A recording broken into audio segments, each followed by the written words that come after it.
میں ہوں ممتا سنگھ۔ تو چلیے شروعات کرتے ہیں آج کی کچھ خاص بڑی خبر سے۔ بھاگلپور کے شاہ مارکیٹ استھت شاہ منزل میں آگامی 26 فروری کو عرس مہوتسو آیوجن کیا جانا ہے۔ اس کو لے کر تیاریاں زوروں پر ہیں۔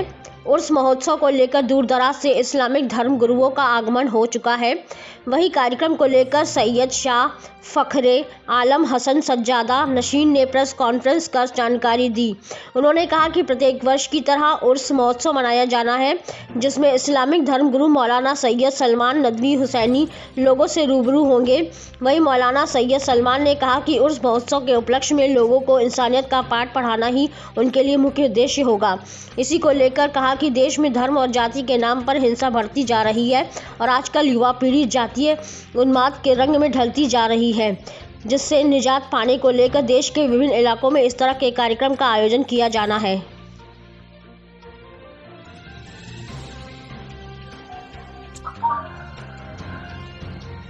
بھاگلپور میں کل جو پروگرام منعقد کیا جا رہا ہے اس کا اشتہار شائع ہو چکا ہے اور وہ میرے ہاتھ میں یہ اشتہار موجود ہے، جو ظاہر ہے کہ بحیثیت ایک دعوت نامے کے بھی لوگوں تک پہنچایا گیا ہے اور اشتہار لگایا گیا تو اشتہار بھی سب لوگوں تک پہنچا ہے۔ اس کا عنوان ہے پیام انسانیت اور اتحاد ملت کانفرنس۔ اس عنوان کے تحت ایک کانفرنس منعقد کی جا رہی ہے اور اس میں شرکت کی مجھے دعوت دی گئی۔ میں یہاں بھاگلپور حاضر ہو گیا ہوں اور مجھے بڑی خوشی ہے، مسرت کی بات ہے کہ اس عنوان کے تحت ایک کانفرنس منعقد ہو رہی ہے۔ ہمارے نانا تھے حضرت مولانا سید ابو الحسن علی حسنی ندوی رحمۃ اللہ علیہ، انہوں نے جمشید پور اور راوڑ کیلا کے خطرناک فسادات کے بعد مقام انسانیت اور پیام انسانیت کے عنوان سے متعدد تقریریں کی تھیں، جن میں ہندو، مسلم، سکھ، عیسائی سبھی حضرات تشریف لاتے تھے اور ان کے وہ خطابات و تقریریں ہوتی تھیں۔ اور اس کے بعد پھر 60 کی دہائی میں پیام انسانیت کے نام سے ایک تنظیم قائم کی گئی باقاعدہ۔ 1974 میں تو پھر اس کا الہ آباد میں افتتاح کیا گیا، اس کا رجسٹریشن ہوا اور پھر اس کے پورے ملک میں صوبے میں اور بڑے اضلاع میں اور شہروں میں جلسے ہوئے، جن میں بڑی اہم شخصیات ہندوؤں کی بھی، بدھسٹوں کی بھی، جینیوں کی بھی، عیسائیوں اور یہودیوں کی بھی، مختلف مذاہب کے لوگوں کی اہم شخصیات کو دعوت دی جاتی رہی اور کانفرنس سے منعقد ہوتی رہی، جن کے بہت اچھے اثرات مرتب ہوئے اور ایک اچھا میسج سب تک پہنچا، تمام اہل مذاہب تک پہنچا۔ وہ کام ہوتا رہا۔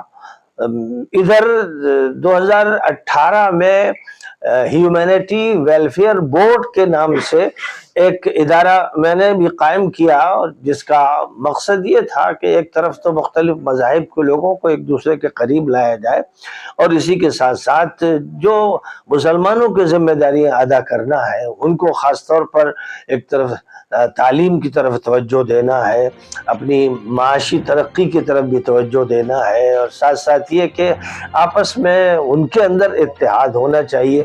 وہی اگر منتشر رہیں گے تو وہ دوسروں کو میسج کیا دیں گے؟ ہم اگر تمام انسانوں کو انسانیت کی بنیاد پر جوڑنا چاہتے ہیں تو سب سے پہلے ہم کو اس کا آیوجن کیا جائے گا اور خانقاہ پیر دمڑیا شاہ کی طرف سے یہ آیوجن کیا جا رہا ہے، جس میں ہم لوگوں کو بھرپور سہیوگ خانقاہ عالیہ شہبازیہ منتق شریف کی طرف سے بھی حاصل ہے اور وہ بھی اس میں پیش ہیں، تو انہیں بھی میں مبارکباد دیتا ہوں۔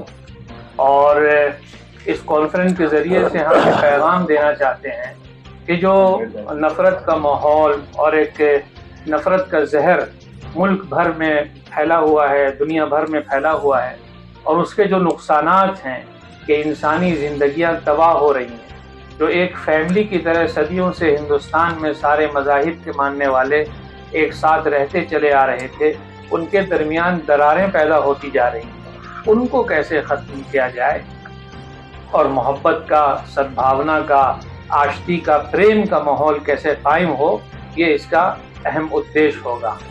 ساتھ ہی جو نوجوان نسل ہماری جو شراب کی طرف، ڈرگس کی طرف اور کرائم کی طرف اور غلط طریقوں سے پیسے کمانے کی طرف میں ایک دوسرے کا خیال نہیں کرتی، یہاں تک کہ لوگوں کے قتل ہو رہے ہیں، چھوٹی چھوٹی بات میں ایسا جھگڑا ہوتا ہے کہ فساد پھیل جاتا ہے۔ تو نوجوان نسل کو اچھے اخلاق سکھانا، ان کو اچھے آدرش بتانا اور ان کو سماج کے لیے لابھدائک کس طرح وہ بن سکتے ہیں اس کا پیغام دینا، یہ بھی ایک اہم ادیش ہوگا۔ وقت ہو گیا ایک چھوٹے سے بریک کا۔ بریک کے بعد پھر سے حاضر ہوں گے ایسی کچھ خاص بڑی خبروں کے ساتھ۔ تب تک کے لیے نمسکار۔